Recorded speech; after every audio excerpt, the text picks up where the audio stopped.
Hey, hi everyone, welcome back to the channel. This is Study. Today in this video we are going to discuss about the new topic in the data types, that is tuple.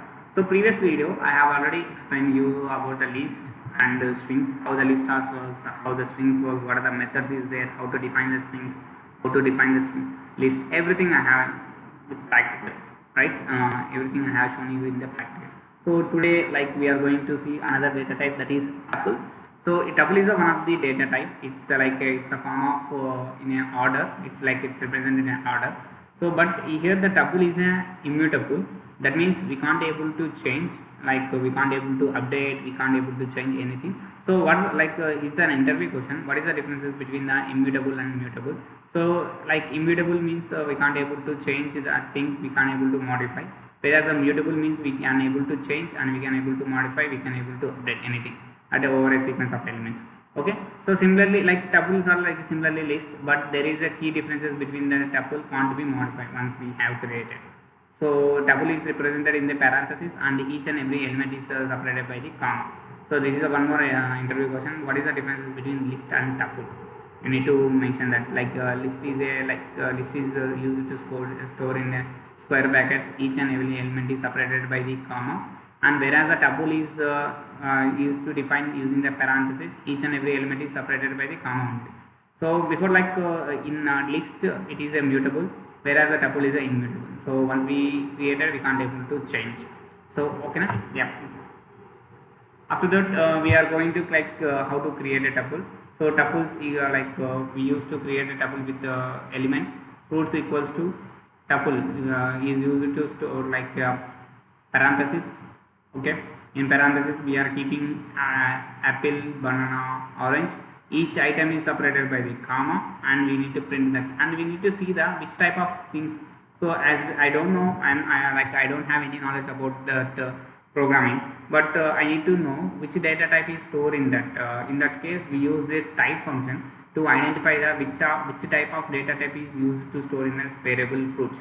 So type of fruits, I am class tuple. It shows me tuple. So in the tuple we can able to store multiple data types also, like int, string, float, boolean. So mixed data type equals to 1, one is a integer, and whereas apple is a string, 3.14 is a float, and true is a boolean, and I am printing these things 1, 2, 3. So if you want, in some of the cases, if you want to pass only single element to a tuple, you need to use like this. So single element equals a single element tuple. I need to we need to mention tuple, right? So tuple in the parenthesis separated by the comma. It's a rule. So in that, if you using the parenthesis 42 separated by comma is enough for the single elements to identify. So what happen if you are not provide any if you are not provide any parenthesis, what will happen? It will consider as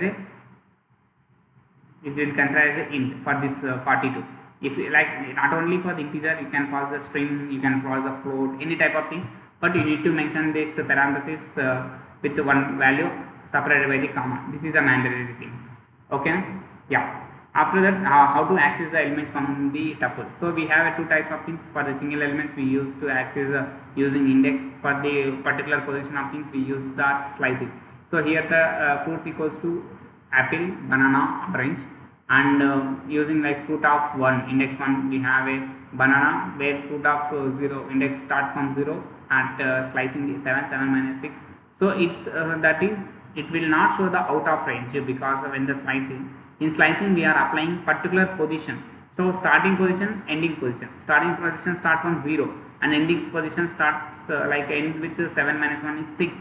So between 0, 1, 2, 3, 4, 5, 6, overall the indexes are accessible. So like this. So here we have only 3. If you have 6 indexes, they will be accessed like this. So this is the thing. So after that we have a mutable. So I tell you that tuple is a mutable, right? So let me show you one example that you will understand. So fruits equals to apple, banana, orange, and fruit of 2. I am index 2 and I need to add the berry. So when I print this, it will show the error because tuple can't does not support the item assigned. That means tuple is immutable. Once we created, we can't able to change or we can't able to remove anything from this tuple. So for example, like if we have seen ATM missions, right, in ATM, if you go for the SBI, if you go for the Axis, any type of mission, so you see the same withdrawal and same deposit, same saving account, same current account. There is no changes, right? That's all created by the tuples only. So once they are created, that is a permanent. They can't able to change anything. So that the function of this deposit, the function of the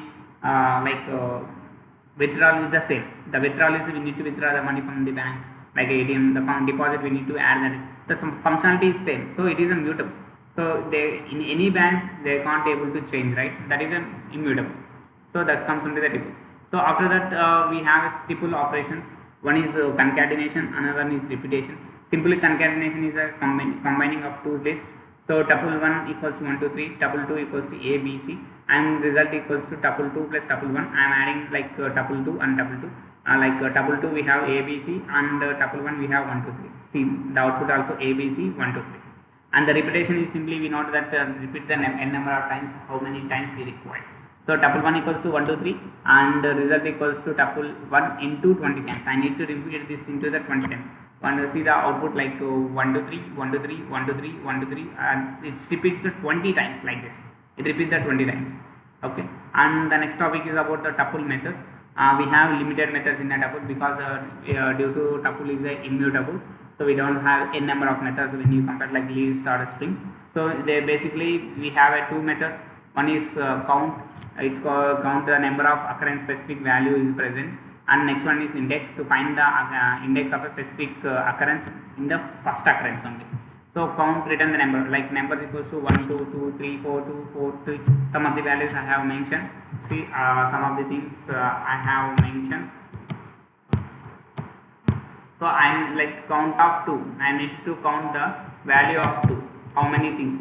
There is a 6 values present in 6 2's is present.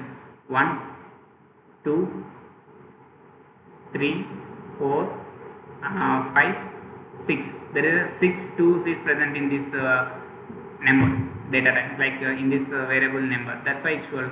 So if you want to pass anything, like you can, I am passing 7. It shows 2 7's is present. 1 2. There is a 2 7 is present. It counts the number of values present, like it occurs in a specific value, specific variable or anything. So after that index is simply used to find the particular index of a value, but it will be occur in a first occurrence only. So numbers equals to 1 2 5 3 4 5 7. So if I need to find what is the index of 3, so see index of 3 is 3 0 1 2 3, index of 3. So what happens if I passes the 5? If I pass the 5, it shows the index of 2, because the first occurrence value only it will show the output, not a second occurrence. Okay, first occurrence value 0 1 2. 2 is the index of 5, so it will show the first occurrence, only the first occurrence value it shows the index. Like that we can able to identify the index values. So this is all about this tuple data type. I hope you are all understand. If you have any doubts, you can make a comment. I will try to answer that questions. Thank you. Thanks for watching this video. Bye bye.